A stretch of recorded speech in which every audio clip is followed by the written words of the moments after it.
Bueno, buenas tardes. Iniciamos hoy la sesión permanente del seminario del Grupo de Estudios del Exilio Literario y hoy es la sesión de clausura que corresponde con el mes de junio. Y para mí la verdad, toda la verdad, y nada más que la verdad, es que el conferenciante que tenemos hoy, que es Jesús Alonso Montero, es todo un lujo intelectual. Yo de entrada quiero confesar públicamente mi admiración por su trayectoria, no solo profesional, humana, sino ética, estética, política. Por tanto, para mí, presentaros al público presencial, al que agradezco aquí que esté en la sala de juntas, y al público virtual que nos está siguiendo en pantalla, pues para mí es un auténtico honor y un lujo, y lo primero que tengo que hacer es agradecerle a Jesús Alonso Montero que haya aceptado nuestra invitación para hablar hoy de yo diría ya que de su penúltimo libro, porque este joven de 93 años y medio ha publicado en lo que va de año ya 2 libros.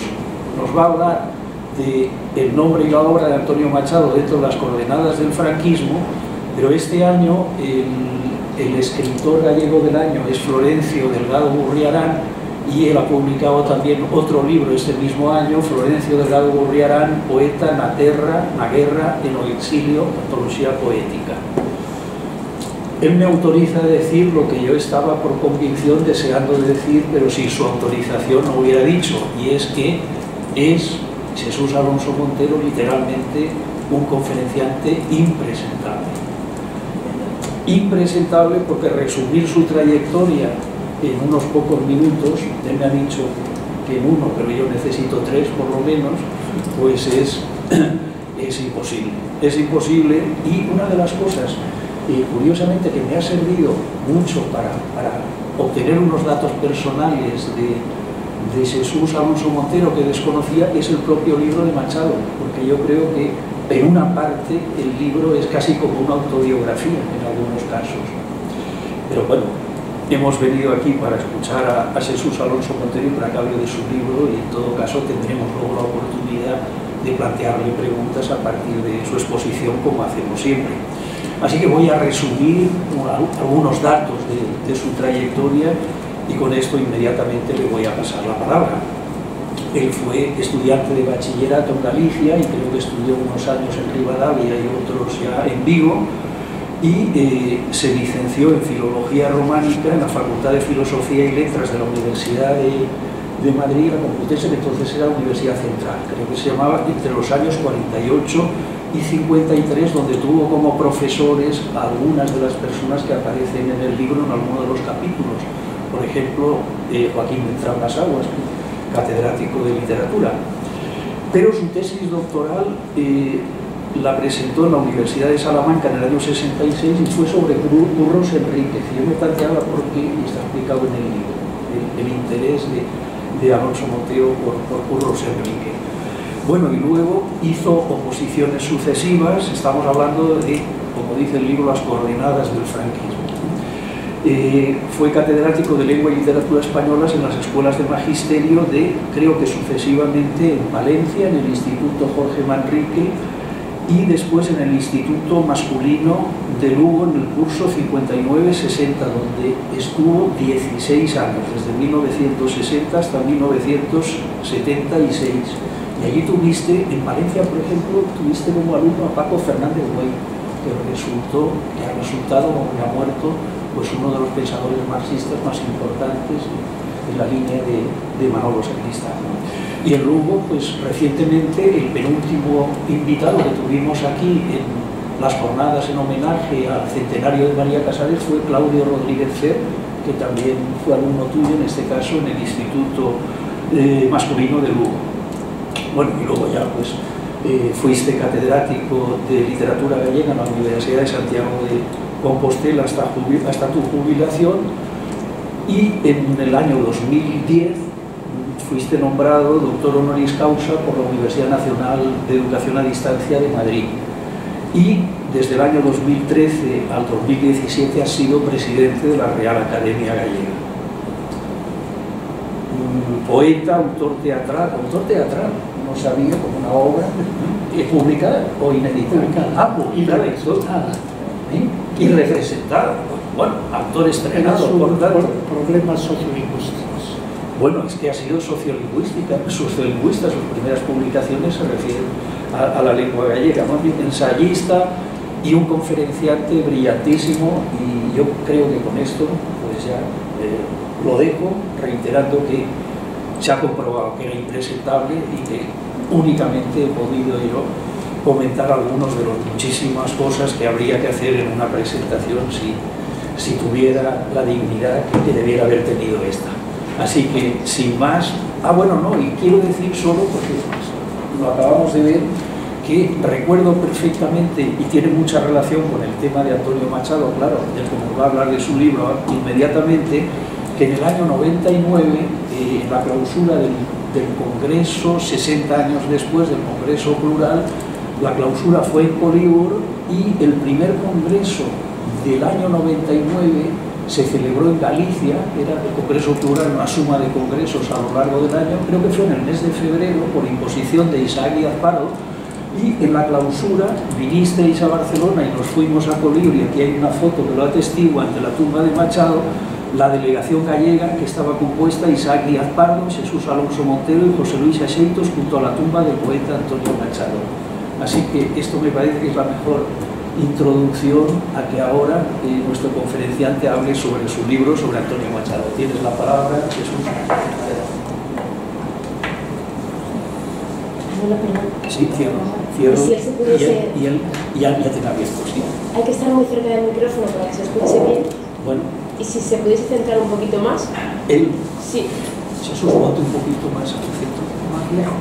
No, aquí, hacia el centro, ¿no? Aquí. Exacto. Un poquito más. Sí, sí. Espera. Sí. ¿Y con el micrófono? Así. Así vamos, estupendo. Gracias. Mirad a ver si se oye bien y Alba si se graba bien. Buenas tardes. Bueno, este saludo no solo es para los presentes, a los que agradezco vivamente que hayan venido a una hora que no suele ser fácil, y también para los que a través de la pantalla nos están viendo. Espero que también algunos amigos gallegos, si es que han tomado nota de la pertinente aplicación hace 5 minutos. Voy a ser breve en el capítulo inicial de las gratitudes, pero no sé qué idea tiene el profesor Aznar Soler. A partir de aquí soy capaz de llamarle Manolo, pero bueno, empecemos de una manera un poco más solemne.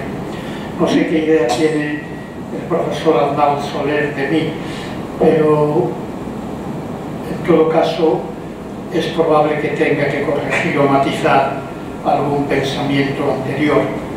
Si hay una persona agradecida en este mundo por estar hoy aquí, esa persona soy yo, porque sé a dónde vengo, sé con quiénes estoy y sé a quiénes hablo.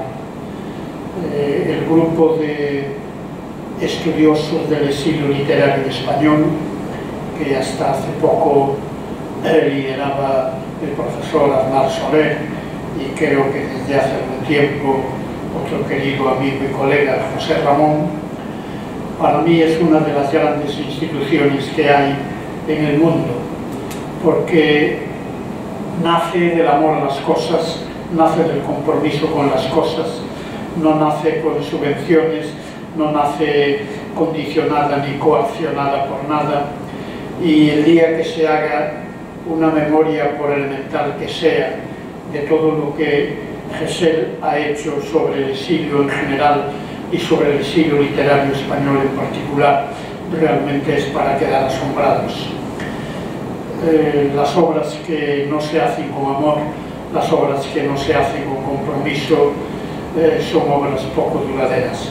Esta va a durar, por lo menos, mientras los seres humanos de dentro de 1000, 2000, 3000 años sepan que hubo exiliados tan ilustres como Ovidio dentro de los escritores latinos, como el propio Garcilaso de la Vega, que ya es mucho decir, y como tantos y tantos que en el 18, en el 19 y en el 20, muchos de ellos de raíz hispánica tuvieron que buscar su vida con todas sus consecuencias fuera de aquí. En ese sentido, pertenecer de algún modo a la familia de este grupo de estudiosos del exilio literario español es un timbre de honra con el que yo voy a morir, y dentro de los años que Júpiter decrete.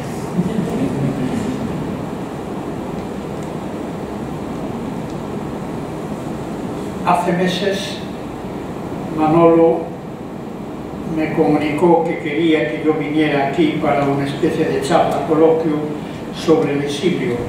Yo poco tengo que decir a quienes son maestros y especialistas en estos temas, pero es probable que sobre algunos escritores exiliados gallegos, y es probable que sobre algunas cuestiones que tienen que ver con el exilio cultural gallego, bueno, pueda decir algo, y en todo caso pueda decir algo que de algún modo ya ha sido publicado en libros míos, en trabajos míos, en conferencias mías, en ponencias mías desde hace bastantes años.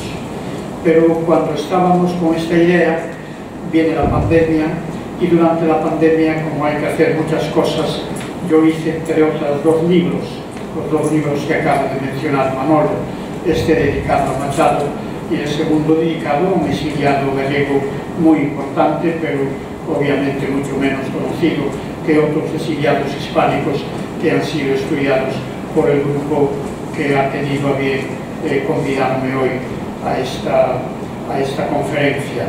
Se trata de un exiliado en México llamado Florencio Delgado Corriarán, poeta en gallego y a veces prosista no desdeñable, pero sobre todo poeta. Aquí hay una profesora, la profesora María Jesús Lama, que es de las primeras personas que se interesó por algún aspecto de la poesía de Delgado Corriarán. Pero se da la circunstancia, como probablemente todos vosotros sabéis, de que este año, el 17 de mayo, el Día de las Letras Gallegas, Día de las Letras Galegas, fue dedicado a Florencio Delgado Corriarán, y yo nunca viví un Día de las Letras Galegas con tanta emoción, con tanto entusiasmo como este. Se celebró en una aldea llamada Córgono.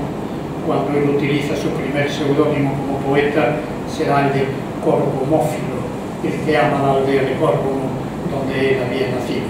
Pues allí en Córgono, terminado el acto académico, que siempre tiene una cierta solemnidad, de pronto apareció todo el entusiasmo que la gente de la comarca sentía por su poeta. Y no solo la gente de la comarca, los eruditos, los académicos, y yo diría que incluso las autoridades de la Xunta de Galicia, porque nadie, ni la Xunta de Galicia, es impermeable a esas manifestaciones de sensibilidad que a veces se dan en la vida.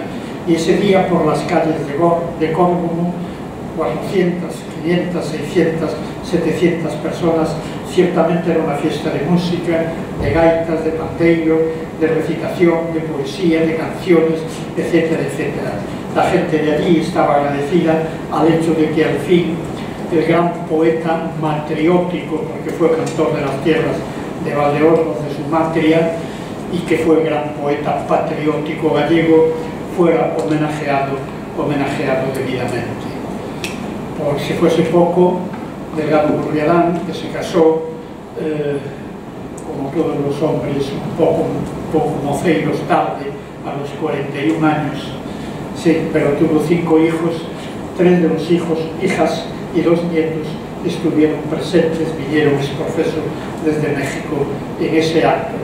Y eso hacía que toda aquella gente estuviera atravesada por un hilo de emoción tan grande, porque estoy viendo a los nietos, que entre ellos hablan, porque son nietos en California ya, entre ellos hablan en inglés, difícilmente saben el castellano, pero a la hora de cantar o interpretar el himno gallego, lo cantaron con una fonética digna como mínimo de notable, como cualquiera de los que cantábamos en ese momento allí. Es algo que en su herencia le había dejado el ilustre exiliado Florencio Delgado Corriarán. Los nietos cantaban el himno gallego en lengua gallega.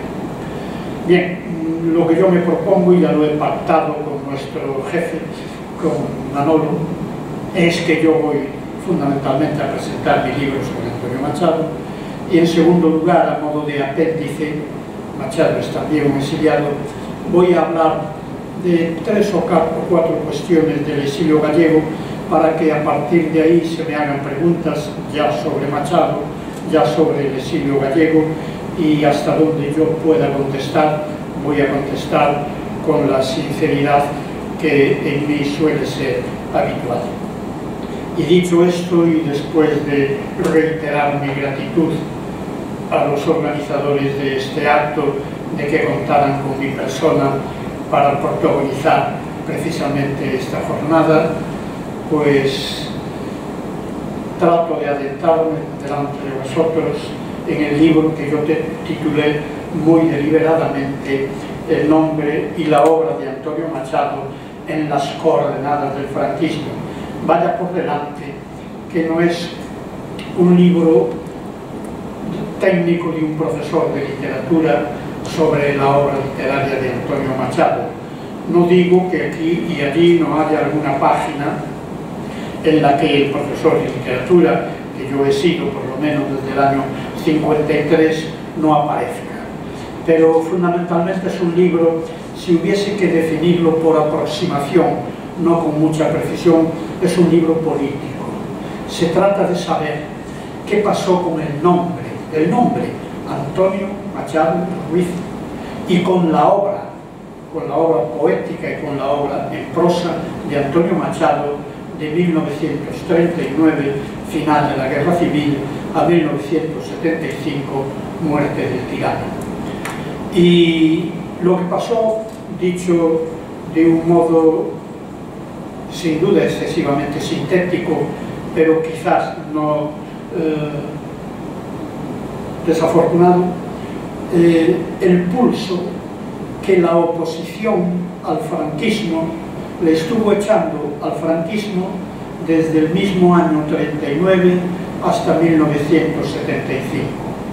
La figura de Machado era una figura para los machadianos, para los antifranquistas, para los republicanos, para los socialistas, para los comunistas, para los anarquistas, bueno, para la gente que estaba contra el franquismo, era una figura verdaderamente admirable.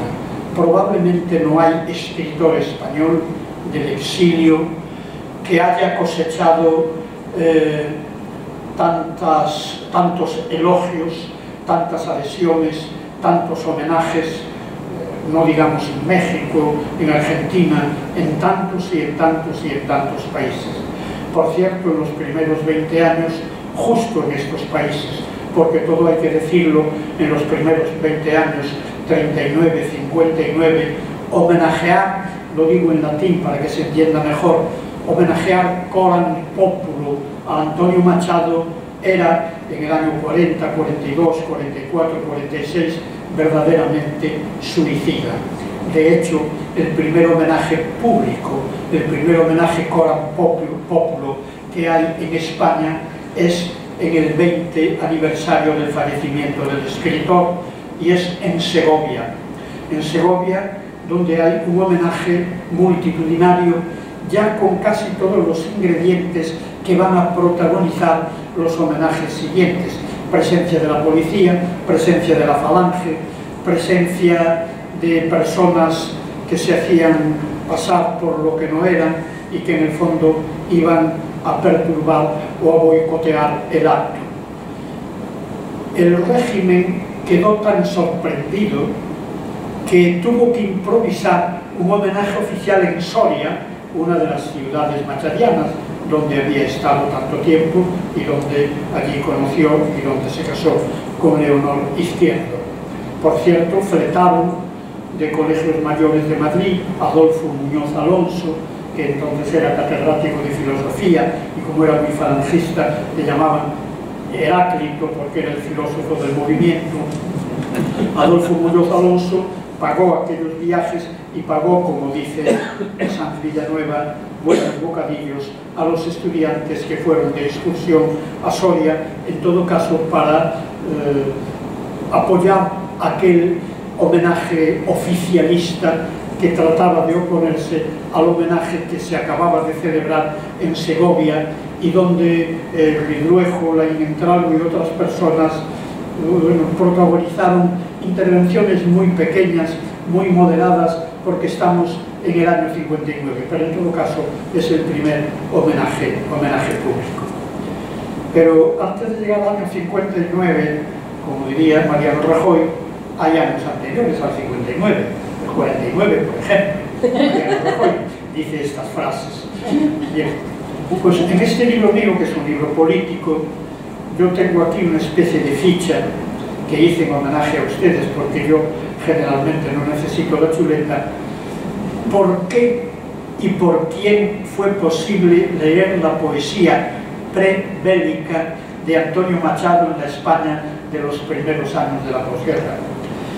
Me decía Manolo que mi libro es bastante autobiográfico, y lo es, porque hablo bastante de mí.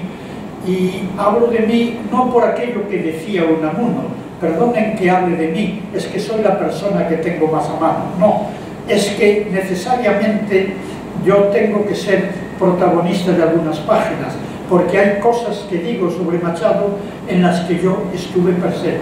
Hay episodios, hay acontecimientos, hay homenajes, hay celebraciones en las que estuve presente. Y si no estuve presente de un modo directo o indirecto, estuve en la organización, incluso en el homenaje del 75, que era el centenario que en cierto modo ya no pudo celebrarse. Por lo tanto, yo estoy ahí y tengo que confesar de entrada que yo, que fui alumno de primaria, tuve la suerte de ser alumno en la escuela republicana. Yo ya sabía leer y escribir en el año 36. El 18 de julio del 36 yo tenía 7 años y medio. Esto se lo cuento a todos ustedes, pero sobre todo a Manolo, un gran amigo nuestro que falleció hace tiempo, pero nunca perecerá, que se llama Isa Díaz Pardo. Isa Díaz Pardo, el 1 de mayo de 1936, tenía casi 16 años, pertenecía a las Juventudes Socialistas Unificadas, y entonces la izquierda, después del triunfo del Frente Popular, decidió organizar el acto central en Galicia en Vigo, no en Santiago, Coruña, Lugo, donde fuese. Entonces yo era niño de 7 años y medio, mis padres tenían una taberna en la calle principal por donde pasaba la manifestación. Que conste que yo no quiero aquí adornarme con plumas precoces. Yo no tenía ningún sentido político. Yo estaba deseando ver la manifestación porque entre los manifestantes iba mi hermano mayor, Julio, que ya falleció, que era pionero rojo. Para mí la manifestación era ver a mi hermano. La manifestación pasó gritando el eslogan que se había puesto de moda en la Revolución de Asturias en el 34, UHP, UHP, que la gente cree que es un partido político y es Unidos Hermanos Proletarios. Bien, en esa manifestación iba Isa Díaz Pardo, se lo he dicho a él muchas veces, yo no lo conocía, él a mí aún menos, pero él iba en esa manifestación y un día de las muchas noches que yo dormí en su casa, yo le canté la primera canción política que yo aprendí o que yo recuerde que haya memorizado. Que viva Lenin, que viva Carlos Marx, que viva la Tercera Internacional. Y yo decía, este Lenin y este Marx deben de ser tipos muy inteligentes en esta cosa de la política. ¿Qué será la Tercera Internacional? Entonces supongo que dije, bueno, cuando sea mayor me voy a meter en el Partido Comunista para que me lo explique. Y así fue, pero yo no sabía lo que era la Tercera Internacional. Y en ese momento Isa Díaz Pardo, que tenía una memoria fabulosa, entre otras muchas virtudes, estuvo durante 10 minutos cantándome toda la canción, de la que yo no recuerdo ni un solo verso más, solo recuerdo el estribillo este de que viva Lenin, que viva Carlos Marx. Bien, pues Antonio Machado, entre el 36 y el 39, está en territorio republicano, pero como él ha dicho más de una vez, viejo y enfermo, cosa que aprovecharon también los del bando franquista para decir, como estaba enfermo y viejo, pues no era difícil presionarlo para hacerle escribir esto, para que firmara aquello, etc. Con lo cual, el bando franquista trataba de desvirtuar su obra, que era una obra escrita a presión. Quien haya leído la prosa de Machado, que es uno de los 3 tomos de las completas de Espasacalpe hecha por Oreste Macri, sabe muy bien que ahí está muchas veces el mejor Machado.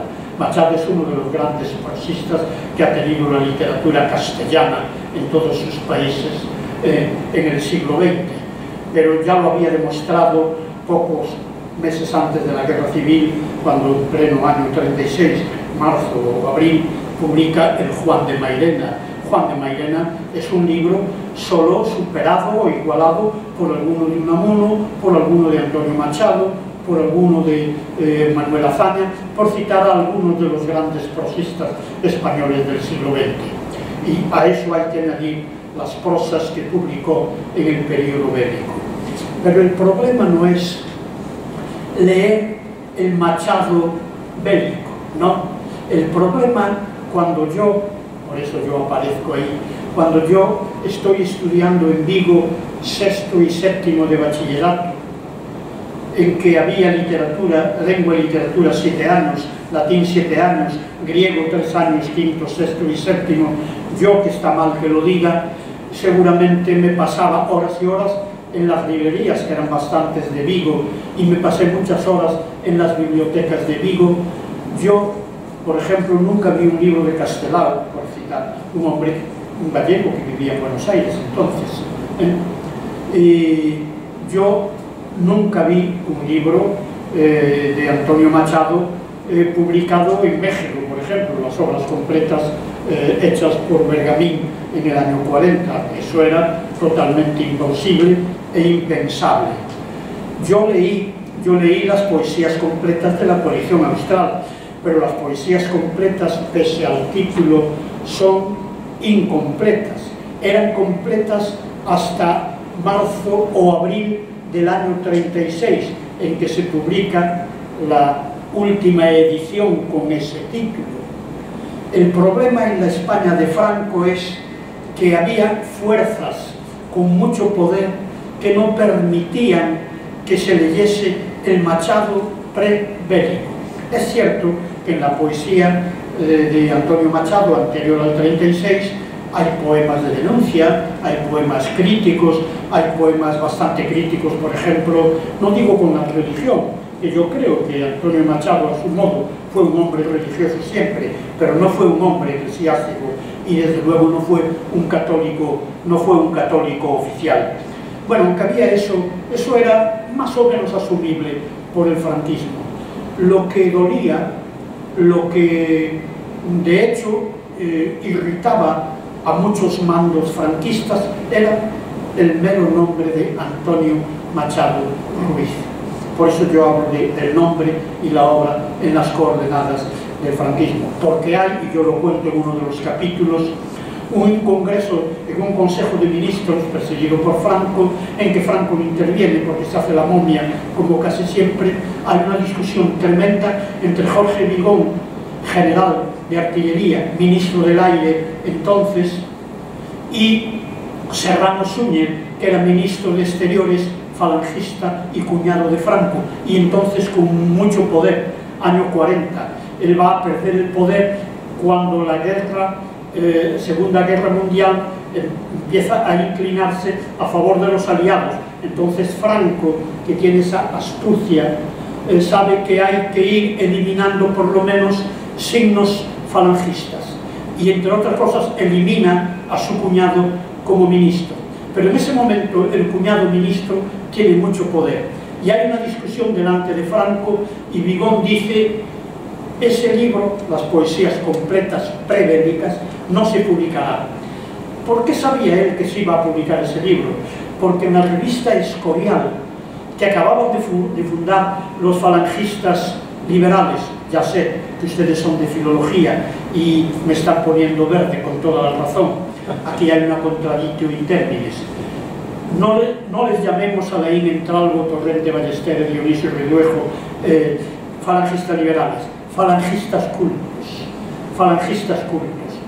Y cuando se tiene una cierta cultura, bueno, hay algunas cosas que ni el fascismo puede eliminar. Entonces fundan la revista Escorial, de la que va a ser el presidente Laín Entralgo y el secretario Dionisio Reduejo, y ahí está el prólogo que es de Dionisio Reduejo, diciendo que ellos quieren que toda la España que piense, toda la España que vibre, toda la España intelectual colabore allí. Y ahí aparecen algunas de las primeras colaboraciones de Damaso Alonso, de Menéndez Pidal, digamos, de personas que no son franquistas, pero que bueno, que están lejos del comunismo, del socialismo, del anarquismo. Pero en todo caso, ellos quieren empezar a construir un mapa intelectual de España contando con estas figuras, y no deja de ser un gesto valiente por parte de ellos. Y en ese número 1 del Escorial, Dionisio Reduejo publica el prólogo a las poesías completas que saldrán un año después, 1941, las poesías completas de Machado. El prólogo se titula El poeta rescatado. Yo reproduzco el facsímil de un manuscrito de José Ángel Valente, cuya biblioteca está hoy en la Facultad de Filología de Compostela, en la cátedra llamada Valente, y en el ejemplar que prologó Reduejo, al final del prólogo, Valente queda tan consternado de que un hombre tan inteligente como el Reduejo haya dicho las cosas que dijo en el año 41, que dice: habrá que sentir piedad por el autor de este prólogo, piedad. No sé si podrá ser rescatado. Dice algo así. ¿Cuál es la jugada, si se me permite la expresión, de Reduejo? Reduejo, como todos los falangistas leídos, Yetaferits, si no he pronunciado mal el catalán balear, porque esto es del catalán balear, leas Economías, que es mi información. Los Yetaferits de la falange dicen: ¿por qué Machado ha de ser el símbolo de la España peregrina, de la España de León Felipe, de la España de Alberti, de la España de Bergamín? Allí Bergamín publica en 2 tomos las obras completas. ¿Por qué él ha de ser el gran símbolo de la intelectualidad española de los años 30? Porque él también es nuestro, o fundamentalmente nuestro. Y a partir de ahí, con argumentos maniqueos, trata de encontrar argumentos para demostrar que es nuestro. Y allí donde se encuentra con textos que él no quiere que sean nuestros, dice que aquellas cosas le fueron dictadas por el poder rojo a un hombre que, como el propio Machado reconoce, estaba enfermo y viejo. Bien, pasados los años, Reduejo entonó el mea culpa muchas veces. Dijo que estaba verdaderamente avergonzado de aquel prólogo. Pero, avergonzado del prólogo sí, pero yo estoy con Reduejo. Hizo muy bien Reduejo, porque gracias a Reduejo yo leía Machado. Yo leía Machado en el curso 46-47, y al decir yo, estoy refiriéndome sin duda, no sé si a miles, pero a centenares de alumnos que estudiaban el bachillerato en cualquier parte de España y que tenían, como yo, 16, 17, 18 años y ya habían cursado quinto, sexto o séptimo de literatura. Leímos a Machado, y aquella voz comunicativa, aquella voz compañera, aquella voz solidaria, aquella voz temblorosa, aquella voz clásica, aquella voz ilustrada, aquella voz iluminadora. Nosotros una voz como esa no la encontramos ni dentro ni fuera del franquismo en ningún momento. Por lo tanto, este Machado mutilado, el prebélico, fue para nosotros una suerte. Y esa suerte se la debemos a Reduejo, porque como trato de decir en el prólogo, lo que querían los editores de Espasa Calpe no era un prologuista. Un buen prologuista hubiera sido Manuel Machado, el pobre Manuel Machado, a quien la sublevación lo coge en Burgos, y por lo tanto ahí se hace de los de Burgos, pero Machado era Manuel republicano, quizá no tan convencido, no tan intenso como Antonio, pero era republicano, pero que tampoco tiene la fuerza interior de Antonio, y en pleno territorio físico y moral franquista escribe sonetos a José Antonio, escribe sonetos a Franco, escribe sonetos al Cid, escribe sonetos a quien sea, Este fue Manuel Machado. ¿Qué mejor que un prólogo de Manuel Machado? Pero lo que querían los editores de Espasa Calpe no era un prologuista, era un avalista. De pronto, imaginaos, estamos en Vigo, ciudad que yo conozco muy bien, año 46-47, y en el escaparate, no digamos año 41, en el escaparate de la librería Cervantes hay un libro que dice Antonio Machado, es el rojo. ¿Pero cómo? Hay un libro de Antonio Machado aquí, por el nombre. Dice, pero ese libro.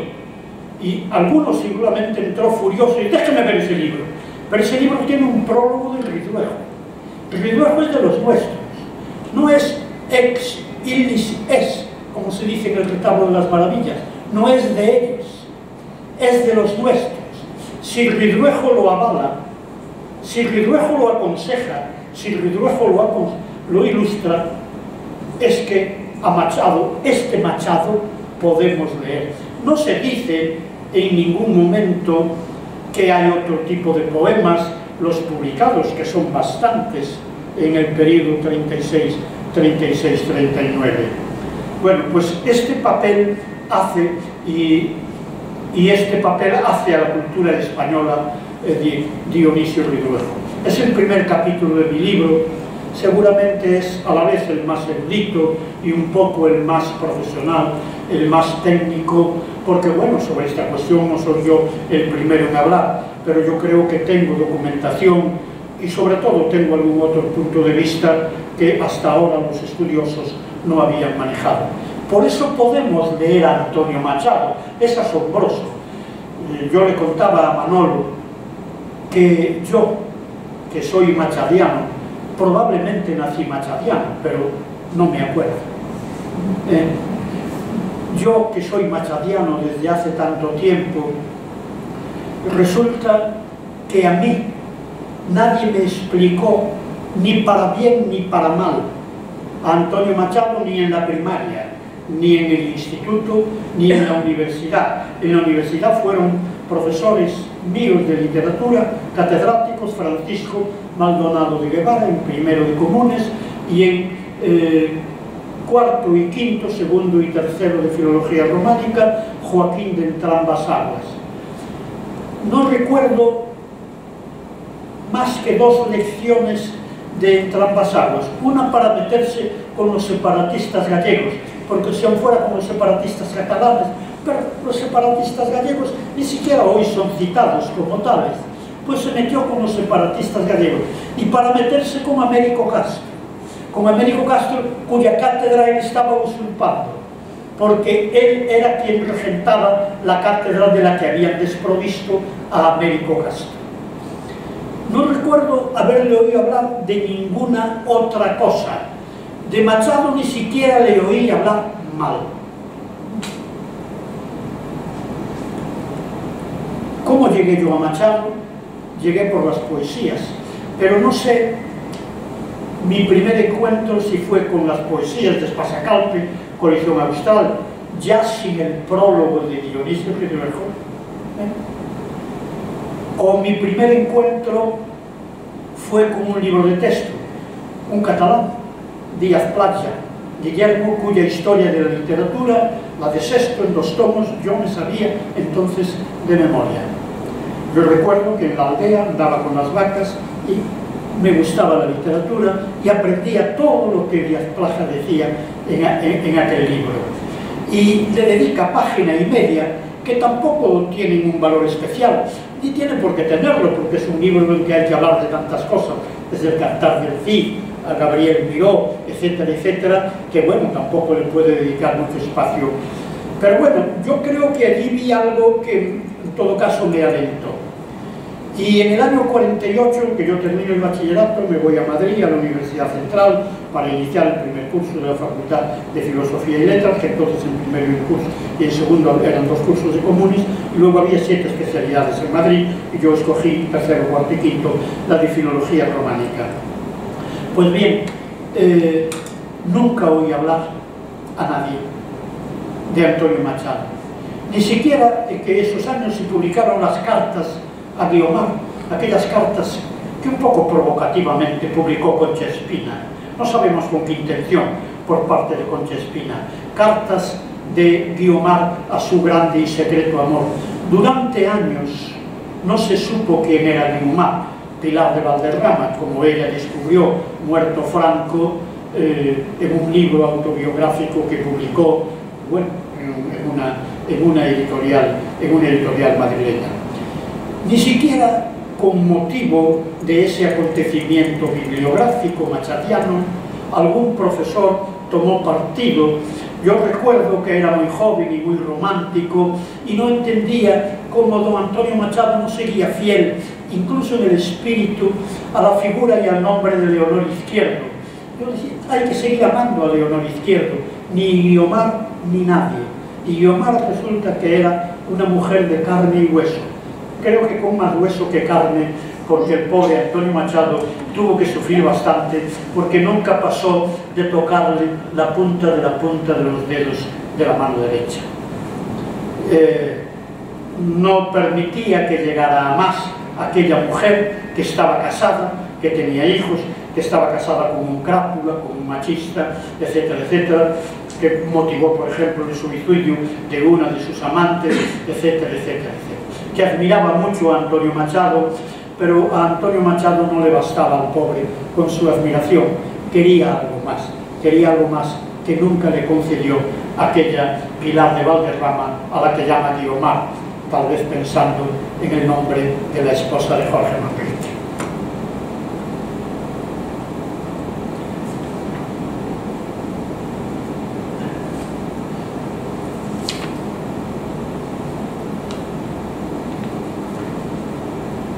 Hay un capítulo dedicado a Eugenio d'Ors. Yo creo que sumé por primera vez un artículo de d'Ors sobre Machado, porque antes de terminar la guerra, en el Ideal Gallego, periódico de La Coruña, se publicaron 2 artículos de escritores de la España franquista con motivo de la muerte de Machado, a las 3 semanas del fallecimiento. Fallece en el 22 de febrero, y hacia el 10 o el 11 o el 12 de marzo, primero Eugenio d'Ors y 2 o 3 días después Joaquín de Entrambas-Aguas, falangista, catedrático de la Central, publican 2 necrológicas.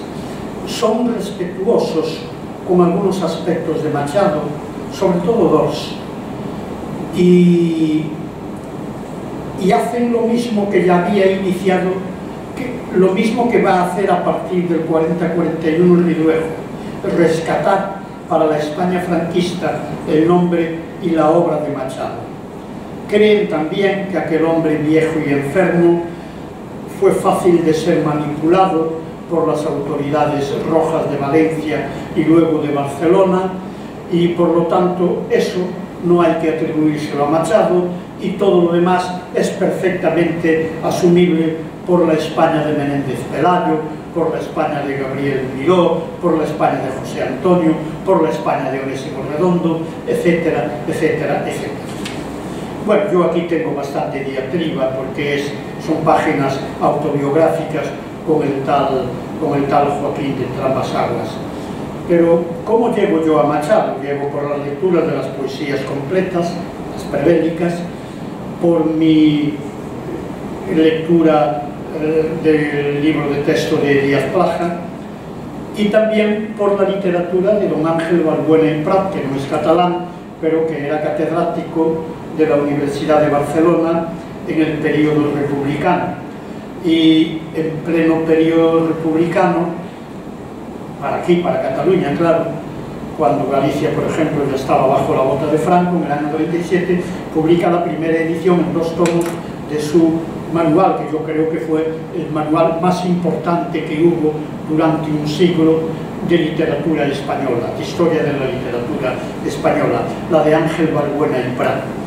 Pero en ese manual hay una nota sobre Lorca, donde dice, en el momento en que escribo, que debe de ser finales del 36, principios del 37, nadie ha rectificado la noticia que ha llegado por diversos medios de que los rebeldes han matado a Federico García Lorca. Él, que está en la España republicana, tiene noticias, pero un poco imprecisas, de cómo ha sido la muerte de Lorca. Pero claro, lo que no consienten los franquistas, los rebeldes son los republicanos, no son los franquistas. A la gente se la juzgó por rebelde, por oponerse a la rebelión de los franquistas. Entonces ya llamar rebeldes a los que mataron a Lorca es algo verdaderamente imperdonable. A Balbuena no lo mataron, no lo metieron en la cárcel, no lo destituyeron como catedrático, pero lo castigaron para que abandonara la Universidad de Barcelona y se fuera para la de Murcia. La de Murcia debía de ser entonces una universidad de tercera división, con la obligación de no concursar a otras cátedras de otras universidades. Sabemos muy bien por qué. Para que no concursara la de Madrid, porque con los méritos que tenía podía ocupar, antes que entre ambas aguas, la que había dejado, bueno, la que le habían quitado a Américo Castro. Y otra más, porque Dámaso Alonso, que fue profesor mío en la Universidad de Madrid, en el curso 52-53, el último, de lingüística románica, la gente dice, ¿por qué no explica literatura? Él era catedrático de literatura española aquí en Valencia, pero para poder ir a Madrid tuvo que concursar por una afín, porque las dos cátedras de literatura estaban ya ocupadas por dos franquistas. Yo conocí, y que entrevisté, estuve allí un mes. No tenía esa sagacidad que tuvo Manolo, y ya tenía muchos más años que los que tenía Manolo cuando entrevistó a Rafael Dieste. Allí yo publiqué un libro que no era publicable en España en gallego, o que compre saber da lingua galega, que por cierto, se lo decía hoy también a Manolo, te repito de conferencia, sí, por cierto, imita un poco el título de un libro de Joan Corominas, El que sabe saber de la lengua catalana. Y yo pues, o que compre lo que es necesario saber de la lengua. Ese libro fue ilustrado por un exiliado, Luis Seoane, y presentado por otro exiliado, Lorenzo Varela, que José Ramón conoce muy bien. Y bueno, yo estuve en el clima del exilio en ese momento, y en otros muchos momentos. Por cierto, en un trabajo mío publicado por un grupo de profesores de Cuenca en el año 2002, que se titula en castellano Narrativa en el exilio en lengua gallega, bueno, hablo de la narrativa de Castelao, de la narrativa de Luis Seoane, pero hablo de la narrativa de Neira Vilas. Neira Vilas no es un exiliado, Neira Vilas es un emigrante económico. Neira Vilas tenía mi edad, los dos nacimos en noviembre del año 1928, él nació, yo decía que eres mucho más bello que a mí, porque él había nacido el 6 de noviembre y yo había nacido el 28, yo me las daba de joven, Bueno, Neira Vilas publica allí un libro que fue el libro más traducido, más vendido, más reeditado, más aplaudido durante muchos años de la literatura gallega en gallego, que fue Memorias de un neno labrego, y hablo de ese libro. Y ya que hablo de exiliados, y hablo también del Partido Comunista, de Neira Vilas también hablo en un libro mío del año 68, que bueno, algunos jóvenes estudiantes creo que leyeron en aquella época, que se titulaba, tenía un título lucasiano, Realismo y conciencia crítica en la literatura gallega, pero lo publicó ni más ni menos que Ciencia Nueva, que era editorial del Partido Comunista, pero entiéndase bien, el rótulo decía Ciencia Nueva, no decía editorial del Partido Comunista. La policía y Fraga y Iribarne sabían muy bien que quien movía allí los hilos era Jaime Ballesteros, fundamentalmente, que luego fue vicesecretario general con Carrillo del Partido Comunista. Y ahí apareció ese libro. Bueno, es un libro al que yo le tengo mucha estima y que entonces alguna gente en Galicia, pero creo que también fuera de Galicia, bueno, se dieron cuenta que había una cosa que se llamaba literatura comprometida, poesía social, etcétera, etcétera. Y ya que estamos hablando de estas cosas, dentro de meses se va a publicar un libro mío prohibido por, seguramente lo habéis oído citar alguna vez, por un tal Manuel Fraga Iribarne, que era ministro de Información y Turismo, lo fue entre el 62 y el 68. Pues en el año 67, la librería Tanco de Orense, se le va a hacer un homenaje al dueño estos días en Orense, Tanco era del Partido Comunista. En Galicia había 3 o 4 librerías que tenían una trastienda donde vendían libros políticos y libros pornográficos, hay que decir todo.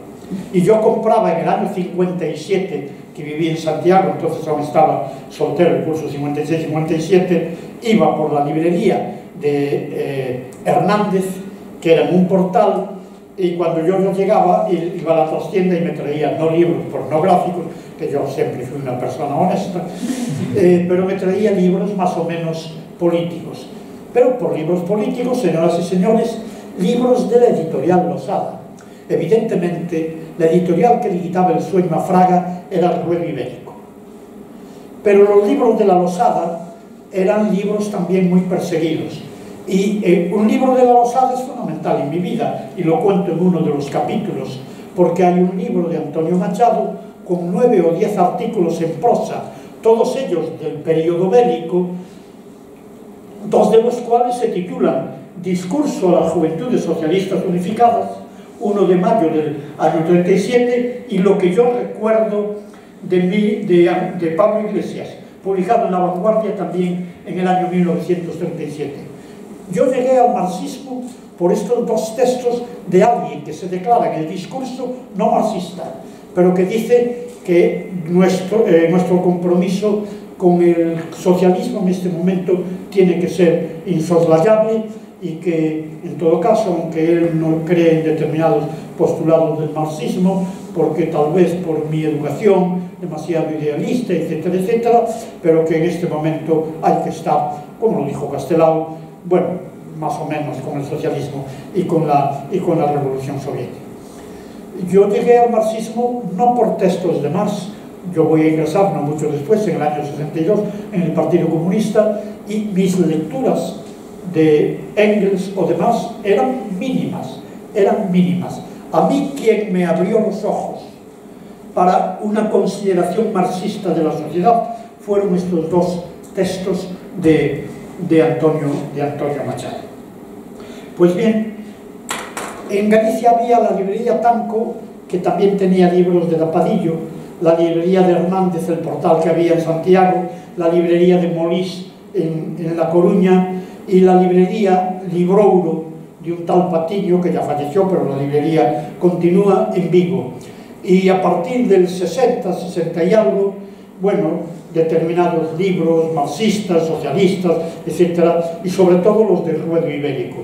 Los del Ruedo Ibérico eran los más perseguidos. Y ya que estamos hablando del exilio, hay un libro con el que yo tengo bastante que ver, que tú conocerás, Manolo, y no sé si José Ramón y Chus. Galicia Hoy. Galicia Hoy es un libro que se publicó en el año 66. La responsabilidad editorial es de Ruedo Ibérico, París. El director de Ruedo Ibérico era un anarquista valenciano, muy amigo de Isá. Isá llegó a dar dinero de su peculio para esa editorial, aparte de subvencionar determinados libros. Y entre Isá y Luis Seoane organizan este libro. Piden textos, muchos de ellos publicados con seudónimos, porque claro, si se publican con el nombre del poeta, por ejemplo, hay un poema de Celso Emilio Ferreiro contra los 25 años de paz, sois muy jóvenes, pero Fraga Iribarne empapeló toda España con unos carteles que decían 25 años de paz en el año 64. Y entonces Celso Emilio escribe un poema que dice: paz de Pau e Teteso, paz do conde de Fenosa, paz de tal, y firma Xan Casal de Rey. No puede firmar Celso Emilio Ferreiro, que vive en Vigo y que por eso pueden llevarlo perfectamente a la comisaría. La primera carta de un condenado republicano a muerte, que es un dirigente galleguista, Víctor Casas, que estaba en mi poder, se publicó ahí, está en gallego. Luego yo publiqué un libro muchos años después que se titula Cartas de republicanos galegos condenados a muerte. Y bueno, yo colaboré bastante y ellos coordinan el libro con el nombre de Santiago Fernández Díaz Pardo y con el nombre de Maximino Brocos Luis Sebada. Por lo tanto, mi vinculación al exilio, cualquier día vengo yo por aquí y bueno, escribimos mi biografía ante los exiliados. Por otra parte, dirigí otra editorial que sí tiene que ver con el comunismo, que es ACAL. En ACAL yo dirigí 2 colecciones gallegas, Arealeón y Umiña, y ahí hay muchos textos que son de exiliados, etc. Ya antes, en la librería editorial Celta de Lugo, publiqué un texto desconocido, aunque ya no era inédito, de Castelao. Castelao, cuando está en Estados Unidos, va a hacer propaganda no solo por varios de los Estados Unidos a favor de la República, sino también a Cuba, acompañado de un comunista llamado Luis Soto, que luego va a estar en el exilio de México. Y allí pronuncia una conferencia que es una lección conmovedora, que se titula Galicia y Valle-Inclán, en castellano, que por cierto tuvimos problemas, porque la conferencia no tiene cosas políticas perseguibles, hay algo así como una línea, pero bueno, entonces el problema era que si el libro tenía menos de 50 páginas era opúsculo y el permiso lo daba la delegación provincial de Lugo, que era muy estrecha. A nosotros nos preferíamos que los censores fueran los de Madrid, que quieras o no tenían un criterio más alto. Entonces yo puse un apéndice erudito y tal y cual, y salieron 52 páginas, con lo cual ya era libro desde el punto de vista de la bibliografía estricta, y lo autorizaron en Madrid, si bien pusimos puntos suspensivos en esa famosa frase que ahora yo ya no recuerdo.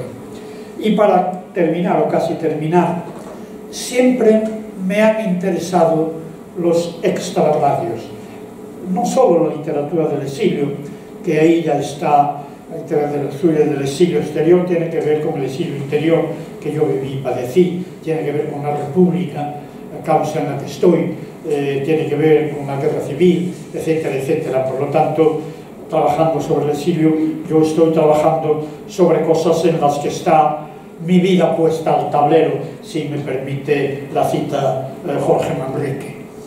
Bien, pues todo esto venía a cuento de que sí, Fraga Ibarra me prohibió un libro que se titulaba 30 años de poesía crítica, en que yo escojo textos de poetas de Galicia y poetas gallegos que publican en Buenos Aires, en Caracas o donde sea, y claro, me fui un poco de la mano, porque algunos de los poemas de Lorenzo Varela o de Luis Joane fueron excesivos, y por eso ese libro fue publicado. Pero ahora se va a hacer una edición facsimiliar. Pero sí que estaba diciendo que me gustan los extrarradios, y un tema que yo he estudiado mucho es el de los poetas alófonos, que bien podrían llamarse alóglotos. Son los poetas que no escriben en su lengua.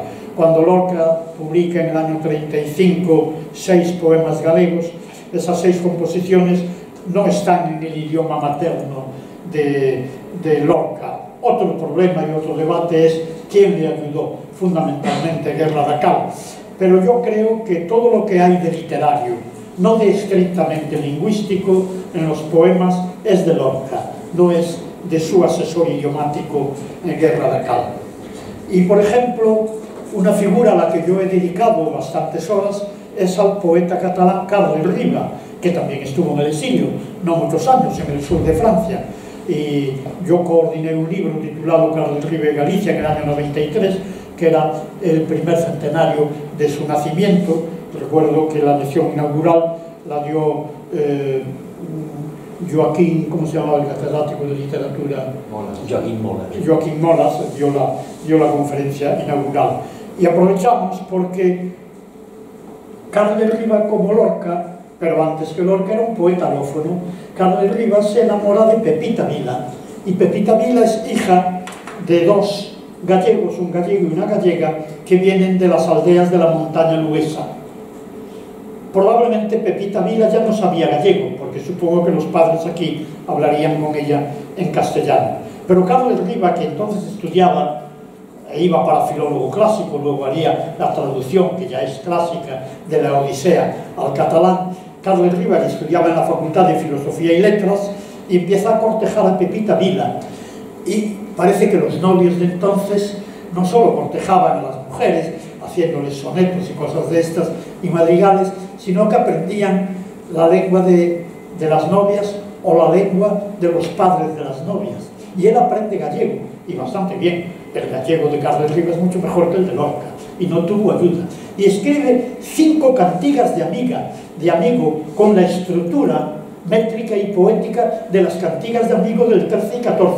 Y luego escribe 60 o 70 cántigas populares, que se publicaron en el año 87 en una edición de la Generalitat, en que recogen trabajos juveniles en catalán y estos en gallego de él.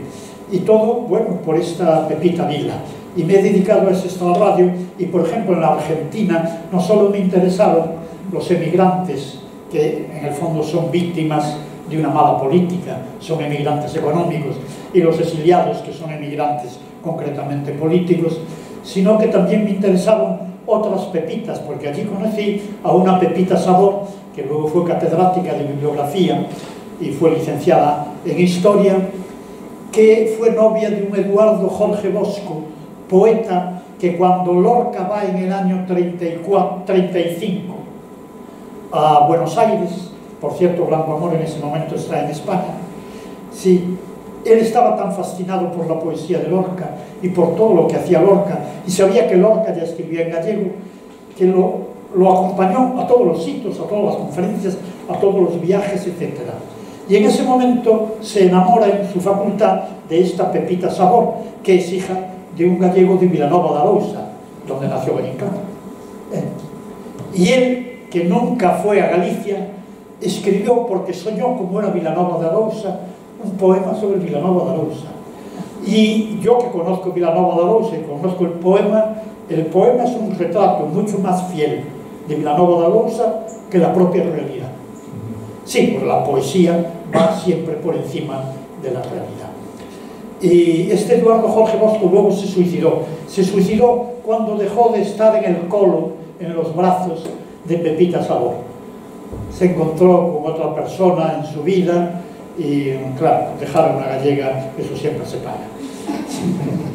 Y bueno, he dedicado esta Pepita Sabor, conmigo tuvo un detalle extraordinario.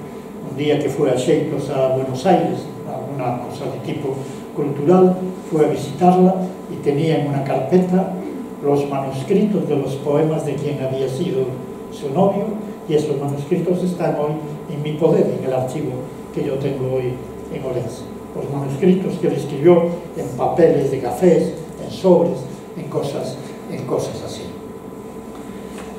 Y podría seguir hablando, pero yo sé que he abusado de la paciencia de los presentes, de los ausentes, y prometo portarme mejor la próxima vez. Muchas gracias.